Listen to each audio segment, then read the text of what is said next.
النار وما للظالمين من أنصار إنه من يشرك بالله যে ব্যক্তি আল্লাহর সঙ্গে শিরক করবেন ফাকাদ হারামাল্লাহু আলাইহিল জান্নাহ আল্লাহ তার জন্য জান্নাত হারাম করে দেবেন ওয়া মাআওয়াহুন নার জাহান্নাম তার জন্য অবধারিত হয়ে যাবে ওয়া মা লিয-যালিমিনা মিন আনসার আর কিয়ামতের দিন ওই জালিমের জন্য কোনো সাহায্যকারী থাকবে না লা ইলাহা ইল্লাল্লাহ লা ইলাহা ইল্লাল্লাহ লা ইলাহা ইল্লাল্লাহ লা ইলাহা ইল্লাল্লাহ লা ইলাহা ইল্লাল্লাহ লা ইলাহা ইল্লাল্লাহ আসমানের মালিক তুমি আল্লাহ জমিনের মালিক তুমি আল্লাহ জোরে লা ইলাহা ইল্লাল্লাহ ইলাহা ইল্লাল্লাহ লা ইলাহা ইল্লাল্লাহ মুহাম্মাদুর রাসূলুল্লাহ ওই ভালো ইমানদার রাহেবের কাছে গেলে ইমানদার রাহেব বলতেছে বাবা জাদুবিদ্যা শিখতে হয় না জাদুবিদ্যা শিখা হারাম তুমি যদি আল্লাহর সঙ্গে শিরক করো কখনোই তুমি জান্নাত পাবে না জান্নাত তোমার জন্য হারাম হয়ে যাবে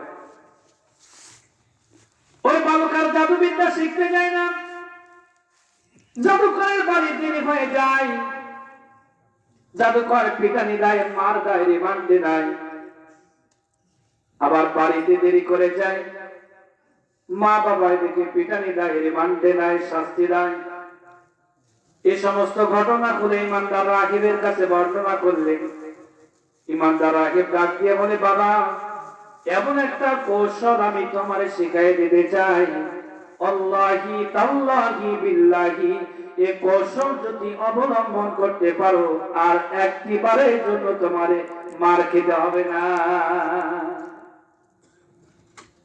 ওই ইমানদার যুবক ডাক দিয়ে বলে হুজুর আরে কি কৌশল আমারে শিখাই দেবেন দ্রুত জলদি বলেন যে কৌশল আমি অবলম্বন করলে আর মার খেতে হবে না ডাক দিয়ে বলে বাবারে তুমি যখন বাড়িতে যাবে মা বাবা প্রশ্ন করবে বাবা এত সময় পর্যন্ত তুমি কোথায় ছিলে তুমি বলবে মাজি আমি রাহিবের দরবারে জাদুকরের বাড়িতে জাদুবিদ্যা শিখতেছিলাম বাড়িতে আসতে দেরি হয়ে গেছে আমার জাদুকর প্রশ্ন করবে এত সময় পর্যন্ত কোথায় ছিলে তুমি বলবে বাড়িতে কাজ ছিল মা বাবা দেরি করে পাঠিয়েছি জাদুবিদ্যা শিখতে আসতে ক্লাসে আসতে আমার দেরি হয়ে গেছে এর ফাঁকে তুমি আমার কাছে বসে বসে ঈমান ও তাওহীদ শিখবার জন্য বাকি সময় অতিবাহিত করবে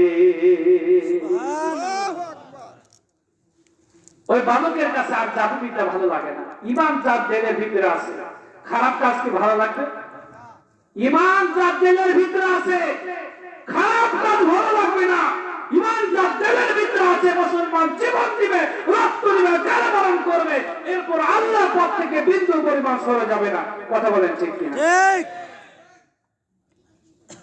ইতিমধ্যে ঘটে গেল ভিন্ন ঘটনা ওই বালক বাড়ি থেকে জাদুকরে বাড়ি যাওয়ার পথে বিশাল বড় এক প্রাণী হাদিস শরীফের বর্ণনা দাব্বাতিন আযীমাতিন এত বিশাল প্রাণী যে প্রাণীটির কারণে রাস্তা বন্ধ হয়ে আছে এই পারের মানুষ ওই পারে যেতে পারে না আবার ওই পারের মানুষ এই পারে আসতে পারে না হাজার হাজার মানুষ স্তম্ভিত হয়ে গেল ওই বালক মনে মনে চিন্তা করেছে রাবাই মালিক আল্লাহ মুখ্যম সুযোগ পাওয়া গেছে সুযোগটা কাজে লাগানো দরকার আমি একদিকে জাদুকরের পারে জাদুবিদ্যা শিখতে যাই অন্যদিকে আমি ঈমানদার রাগিবের দরবার ঈমান শিখতে যাই তাওহীদ শিখতে যাই আজ প্রমাণিত হয়ে যাবে ইমানদার রাখিবেন ইমান সত্য, না জাদুকর জাদুবিদ্যা সত্য। ওই বালকটা পাশের থেকে একটা পাথর নিয়ে একটা দোয়া বলে নিক্ষিপ্ত করেছেন। আমার কোনো বানানো কথা নয়। আজকে বাড়িতে গিয়ে মুসলিম শরীফের ৭৭০৩ নাম্বার হাদিসখানা খুলে দেখবেন। আল্লাহ নবী যেভাবে বর্ণনা করেছেন, আমি ওমর ফারুক সিদ্দিকী 2025 সালের ডিসেম্বর মাসের 22 তারিখে ঠিক সেভাবে আমি নবীর হাদিসখানা বর্ণনা করতেছি।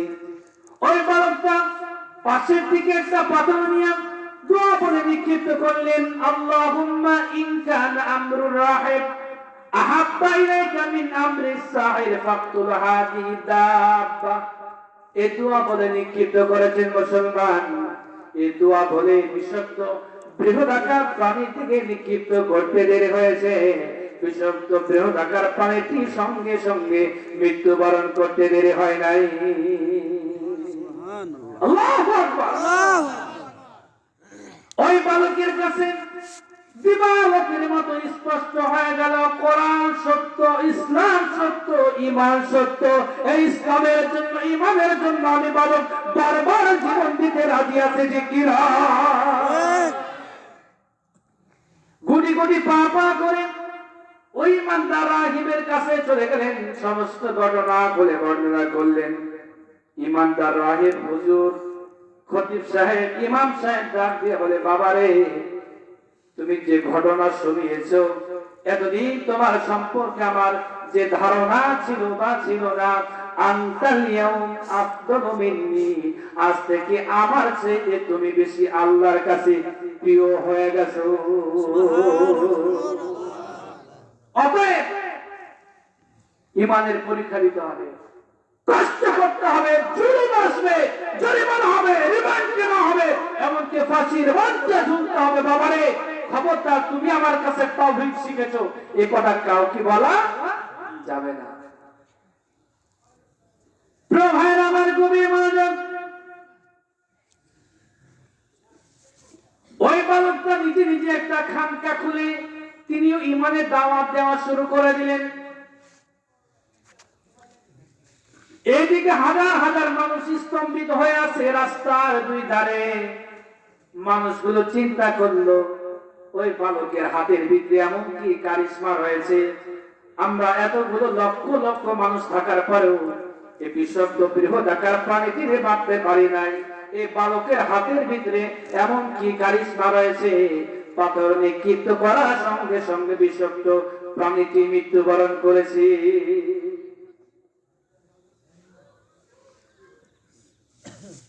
হাজার হাজার মানুষ এখন ওই বালকের কাছে যায়, ডাক দিয়ে বলে, হুজুর ও বালক রে, আমার হাঁটুতে ব্যথা, হাঁটুর ব্যথা ভালো করে দাও।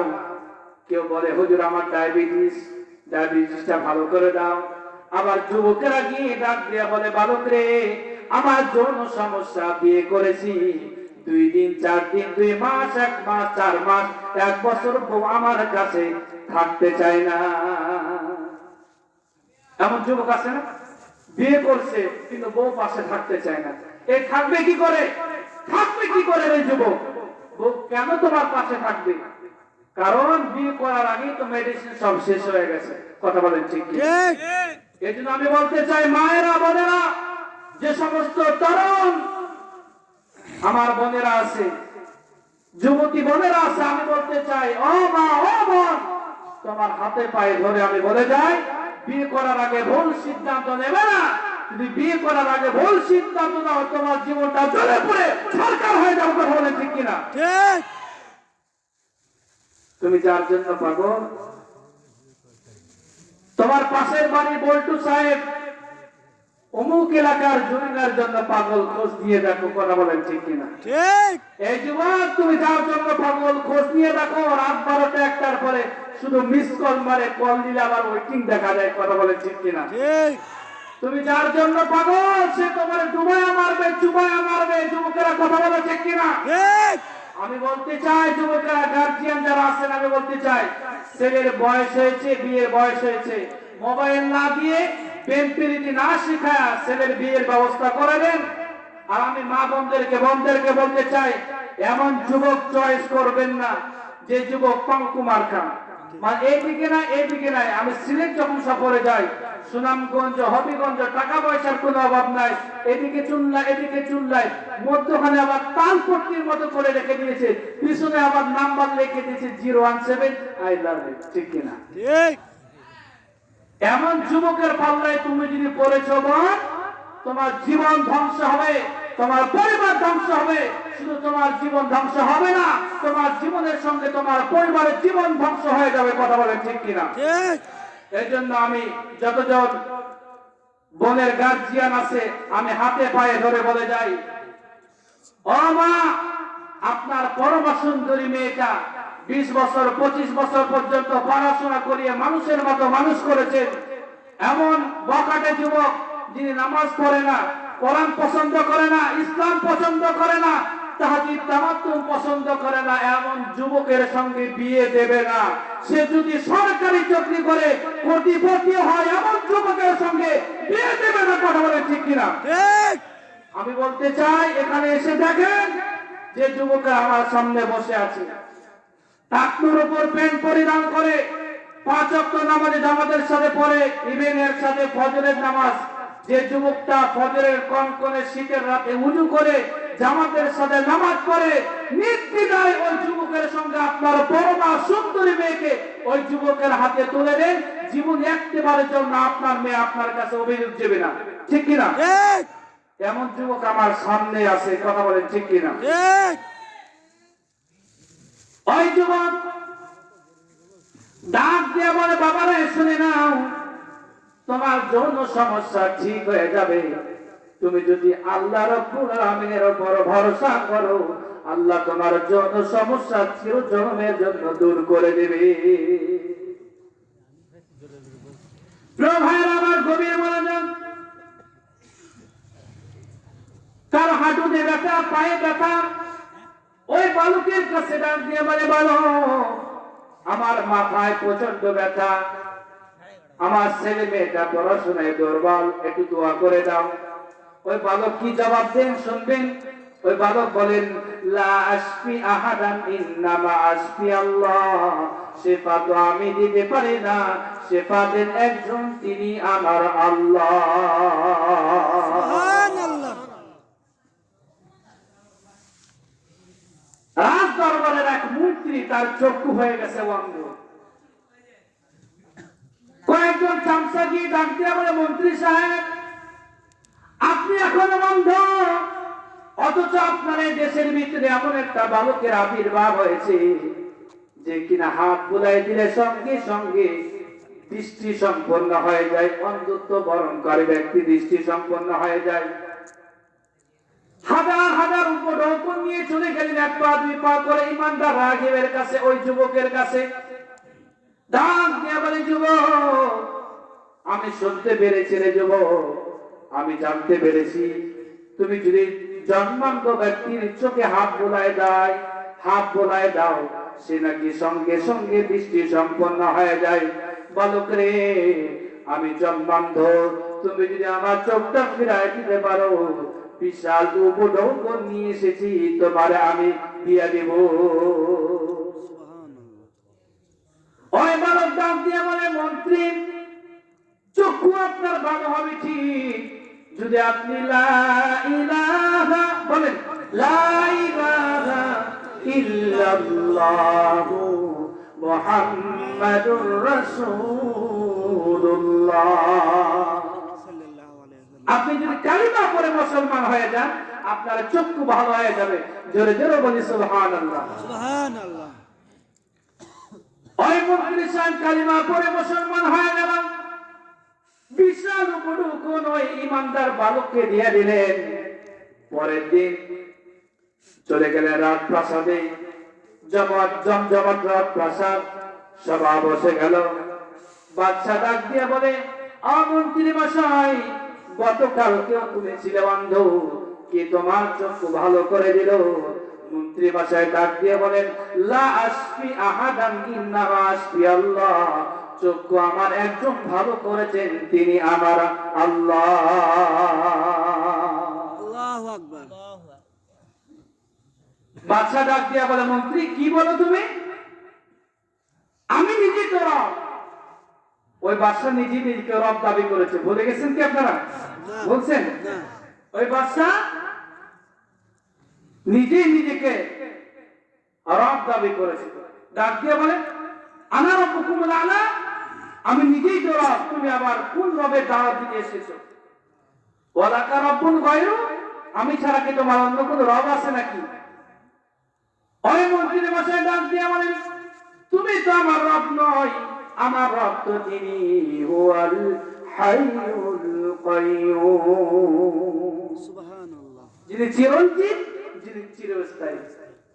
বলা হলো ধরো, জেলখানায় কারারুদ্ধ করা, জেলখানায় বন্দী করে দেওয়া হলো, প্রচন্ড শাস্তি দেওয়া হলো, রিমান্ডে নেওয়া হলো।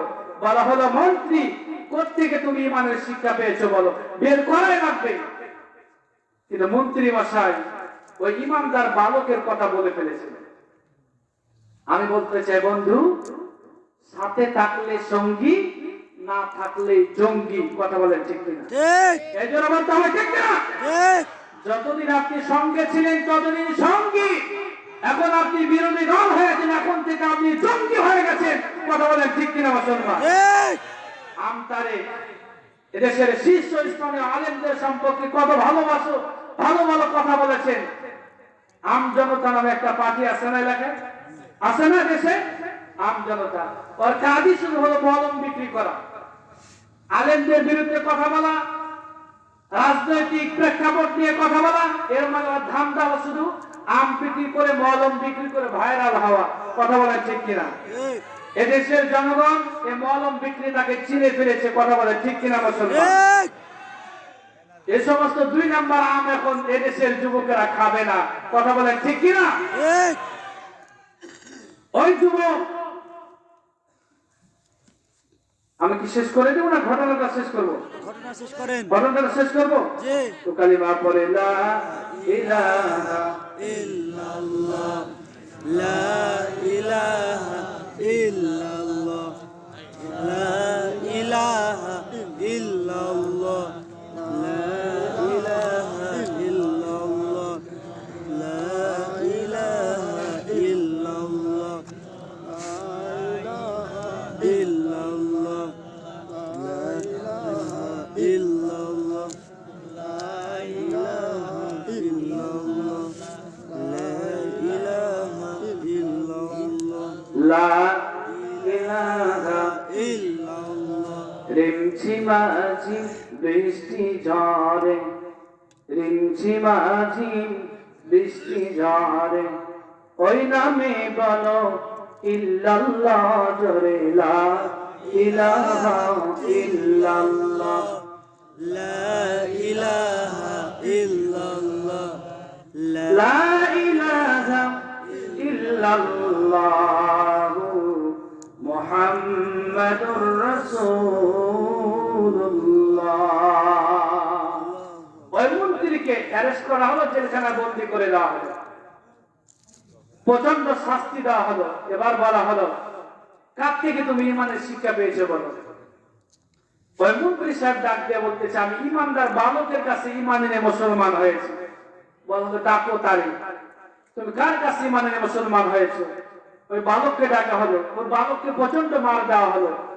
বালক বলতেছে, আমি কার থেকে ইমানের শিক্ষা পেয়েছি এ কথা বলা যাবে না, কারণ আমার গুরু যিনি, আমার ইমানদার রাহে, তিনি আমার আগে নিষেধ করেছিলেন, এ কথা বলা যাবে না। কার থেকে ইমানের শিক্ষা পেয়েছো, কথা বলেন ঠিক কিনা? ইমানদার বালককে অনেক মারা হয়, চেষ্টা করা হয়, কিন্তু ইমানদার বালককে মারা যায় না। ইমানদার বালক কিভাবে মারা যাবে, এটা কি আপনারা শুনবেন? জি। শুনবেন না? এই যে দেখেন, পাশে আপনাদের কবরস্থান, আপনাদেরকে প্রাণ ভরে আলোচনা আজকে শোনাবো ইনশাআল্লাহ। আপনাদের এই পাশের এই পাশের গোরস্থান, এই গোরস্থানে অনেকেরই মা বাবা শায়িত হয়েছে, চির জন্মের মতো কবরস্থ হয়েছে। আজ যদি এখানে মারা যান, হয়তোবা আপনার লাশ এখানেই থাকবে, বাড়িতে জমি জায়গাগুলো ভাগাভাগি নিয়ে ব্যস্ত হয়ে যাবে। পরম সুন্দর স্ত্রীটা 4 মাস পর অন্য জায়গায় একটা পরপুরুষের সঙ্গে বিবাহ বন্ধনে আবদ্ধ হয়ে যাবে, লাশ এখানেই থাকবে, স্ত্রী বলবে আমার রুমে লাশ নিয়ে এসো না, রাতে একাই থাকতে ভয় লাগবে, ঠিক না? ঠিক। ছোট ছেলেটা বলবে আমার রুমে আমার বাবা মৃতদেহ আমার বাবার আমার রুমে প্রবেশ করতে দেওয়া হবে না, কারণ রাতে ভয় লাগবে। কথা বলেন ঠিক? ঠিক। মরণের সঙ্গে সঙ্গে জমি জায়গা সব ভাগাভাগি হয়ে যাবে, কিন্তু আল্লাহর কোরআনের জন্য একটু যদি খরচ করেন তাহলে কি খুব বেশি লস হয়ে যাবে ভাই? লস হয়ে যাবে? আল্লাহর একজন বান্দা একটু দাঁড়ায় বলেন তো, হুজুর আমি 1,000 টাকা দেবো এই মাহফিলের জন্য। একজন দাঁড়ায় বলেন তো দেখি। একজন দাঁড়ান তো দেখি, হুজুর আমি 1,000 টাকা দেবো। একটু দাঁড়ান আব্বা যান, একটু দাঁড়ান তো। নাম কি? জিয়াউর রহমান। আল্লাহু আকবার। আল্লাহু আকবার। জিয়াউর রহমান তো শহীদ হয়েছে, কথা বলেন ঠিক কিনা? ঠিক। কি করে আমার বাচ্চা? ওনার ব্যবসা। আচ্ছা ঠিক আছে, 1,000 আল্লাহ কবুল করুন, আল্লাহুম্মা আমিন। 2 নম্বরে হাতটা তুলেন তো দেখি, নামটা কি? জুয়েল ভাই। আমার জুয়েল ভাই কি করে? ব্যবসা করে। আচ্ছা, আমার জুয়েল ভাই কি ব্যবসা করে? দোকানদার। দোকানদার। আমার জুয়েল ভাইয়ের কাছে যদি আর 500 টাকা বেশি চাই পারবে কি ভাই? পারবে ভাই? আর 500 টাকা। আচ্ছা, আল্লাহ কবুল করুন, আল্লাহুম্মা আমিন। আগামী কালকে আপনারা কি করে দিয়েন, অনেক খরচ হয়েছে। 3 নম্বরে আমি 10 জন ব্যক্তি চাই এই পৃথিবীতে থাকতে জান্নাতে সার্টিফিকেট পেয়েছি। 3 নম্বরে কি আছে একটু বলেন তো, হুজুর আমি 1,000 টাকা দেব। একটু দাঁড়ায় যান তো দেখি কে আছে। 3 নম্বরে একটু বলেন, হুজুর আমার মা নাই বাবা নাই, মা বাবা এই পাশের কবরস্থানে শায়িত হয়েছে, আমি মা বাবার জন্য খাস করে দোয়া চাই, কোরআনের মাহফিল জান্নাতের বাগান সাজিয়েছে, আমি 1,000 টাকা দেব। 3 নম্বরে একটু বলেন বলেন, আগামী কালকে তো আপনারা দেবেন ইনশাআল্লাহ, একটু হাতটা তুলেন। 3 নম্বরে কে আছে, হুজুর আমি 1,000 টাকা দেব। বাবা একটু বলেন, 1,000 দিলে ইনশাআল্লাহ কমে যাবে। একটু মা বোনদের দিকে একটু পাঠিয়ে দেন তো দেখি। মায়েরা আপনি আপনাদেরকে সংক্ষেপে শোনাবেন। 5,000? 1,000। আমার ভাইয়ের নাম কি? বিদ্যুৎ। মোহাম্মদ বিদ্যুৎ। মোহাম্মদ বিদ্যুৎ ভাই, আল্লাহ বিদ্যুতের গতিতে আমার ভাইকে জান্নাতে ফুলসিরাত পার করে দিও, যারা বলেন আল্লাহুম্মা আমিন। আল্লাহুম্মা আমিন। 3 নাম্বার কলম পূরণ করেছি। এবার 4 নম্বরে 500 টাকা কে আছে একটু বলেন তো, হুজুর আমি 500 টাকা দেব এই মাহফিলের জন্য। একটু চটপট দাঁড়ায় যান। আমার বাপজানের নাম কি? মোহাম্মদ মুজিবুর রহমান। মোহাম্মদ মুজিবুর রহমান। 500 টাকা আল্লাহ কবুল করুন, আল্লাহুম্মা আমিন। আমার বাপজান কি করে? চাষবাস করি বাবা। আচ্ছা ঠিক আছে, 4 নম্বর কলম পূর্ণ করেছে। আল্লাহ 4 নম্বর সাহাবীর সঙ্গে জান্নাতে থাকবার সুযোগ করে দিও আল্লাহ। আব্বা মা বেঁচে আছে? দুজনে মারা গেছে। আল্লাহ আমার কবরটা তুমি জান্নাতের বাগান বানায় দাও, আল্লাহুম্মা আমিন। 5 নাম্বার একটু বলেন তো দেখি, হুজুর আমি 500 টাকা দেব এই মাহফিলের জন্য। একটু বলেন, আল্লাহর কোন বান্দা অথবা বান্দি আছে হুজুর এই মাহফিলের জন্য 500 টাকা দেব। একজন যুবক একটু দাঁড়ান।